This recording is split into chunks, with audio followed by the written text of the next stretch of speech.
Petitioner number 1 YSR Congress Party, petitioner number 2 Abdul Hafeez Khan. సుప్రీంకోర్టులో case వేసినాం. ఈరోజు లిస్టెడ్ ఉంది మా కేసు.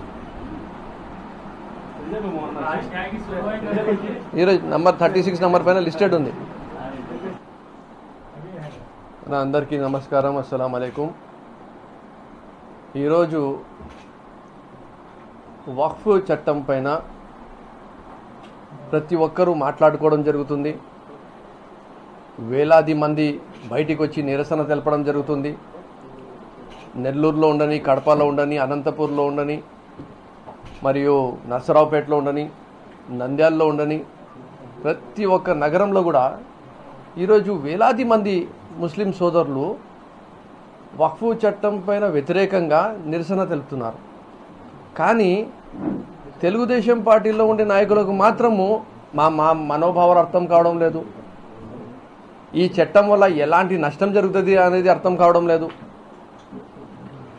మా వాళ్ళలో చదువుకున్న వాళ్ళు కానీ, చదువు లేని వాళ్ళకి కానీ అర్థమైంది. కానీ ఎంతో నాలెడ్జ్ ఉంది 40 సంవత్సరాల చరిత్ర ఉంది అని చెప్పే పార్టీకి మాత్రము కొన్ని విషయాలు అర్థం కావడం లేదంటే నాకు చాలా ఆశ్చర్యకరంగా ఉంది. నిజంగా చెప్పాలంటే ఈ చట్టం తీసుకొని రావడం వల్ల ముస్లిం సమాజానికి మేలు జరుగుతుందా, నష్టం జరుగుతుందా? ఖచ్చితంగా దీనివల్ల నష్టం జరుగుతుంది అని ముస్లిం సమాజం నమ్ముతుంది. ఈ చట్టం ద్వారా అన్కాన్స్టిట్యూషనల్గా తీసుకొని వచ్చినారు అంటే రాజ్యాంగం ఏదైతే హక్కులు కల్పించిందో దానికి విరుద్ధంగా ఈ చట్టం తీసుకొని వచ్చినారు అని చెప్పి ప్రతి ఒక్కరూ నమ్ముతున్నారు. ఈ చట్టం వల్ల గత 500 సంవత్సరాల నుంచి మసీదులు ఉండని, ఖబ్రస్థాన్లు ఉండని, దర్గాలు ఉండని, ఈద్గాస్ ఉండని, ఆర్ఫనేజెస్ ఉండని, ఏవైతే అక్కడ నడుస్తున్నాయో వాళ్ళందరూ కూడా ఈరోజు 500 సంవత్సరాల క్రితం స్టార్ట్ అయినవి అన్ని ప్రాపర్టీస్ పేపర్లు ఇప్పుడు పోర్టల్లో ఎక్కాల్సిన పరిస్థితి ఉందా లేదా? మళ్ళీ 500 సంవత్సరాల క్రితం ఉండే పేపర్లు ఈరోజు లేకుంటే ఆ ప్రాపర్టీలు అన్యక్రాంతమయ్యే పరిస్థితి ఉందా లేదా? వక్ఫ్ బై యూజర్ అనేది మీరు తీసేశారా, తీసేయలేదా? ఆ వక్ఫ్ బై యూజర్ని ఎవరు దానిని నిర్ధారిస్తారంటే ఆ హక్కు తీసుకొని పోయి మీరు కలెక్టర్ చేతిలో పెట్టినారా లేదా? అంటే వక్ఫ్ బోర్డుకి మీరు నిర్వీర్యం చేసినారా లేదా? మరి ఈరోజు చెప్పాలంటే దీని అన్నిటి వల్ల ముస్లిం సమాజం వెనుకబడిన సమాజం. ముస్లిం సమాజంలో ఉద్యోగాలు లేవు, విద్య లేదు, సరిగ్గా వాళ్ళకు వైద్యం అందడం లేదు, వాళ్ళు ఎంతో బీద పరిస్థితుల్లో బతుకుతున్నారు. కనీసం వాళ్ళకు ఒక మనశ్శాంతి ఏముండిందంటే మేము ధార్మికంగా మా ఆచరణల్ని మేము ప్రశాంతంగా డాక్టర్ బాబాసాహెబ్ అంబేద్కర్ గారు ఇచ్చిన రాజ్యాంగాన్ని బట్టి మేము చేసుకోగలుగుతున్నాము అని చెప్పి ఈరోజు ఒక మనశ్శాంతితో ఉండినారు. వాళ్ళకు ఉండేది ఒకటి మనశ్శాంతి, మేము మా ధర్మంని పాటించుకోగలుగుతున్నాము స్వేచ్ఛతో అని చెప్పి.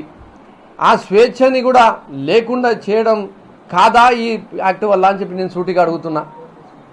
ఈరోజు ఢిల్లీ నుంచి గల్లీ వరకు, కాశ్మీర్ నుంచి కన్యాకుమారి వరకు ప్రతి ఒక్క వక్ఫ్ ఆస్తి లిటిగేషన్లో పోయే పరిస్థితి ఉందా లేదా అని చెప్పి నేను సూటిగా అడుగుతున్నా మా తెలుగుదేశం నాయకులకు, సోదరులకు. అరే ఇంతమంది లబోదిబో కొట్టుకుంటున్నారు స్వామి. 232 మంది ఎంపీలు వ్యతిరేకంగా ఓటు వేసినారు. జేపీసీలో ప్రతి ఒక్క ప్రతిపక్ష పార్టీ వ్యతిరేకంగా చెప్పింది.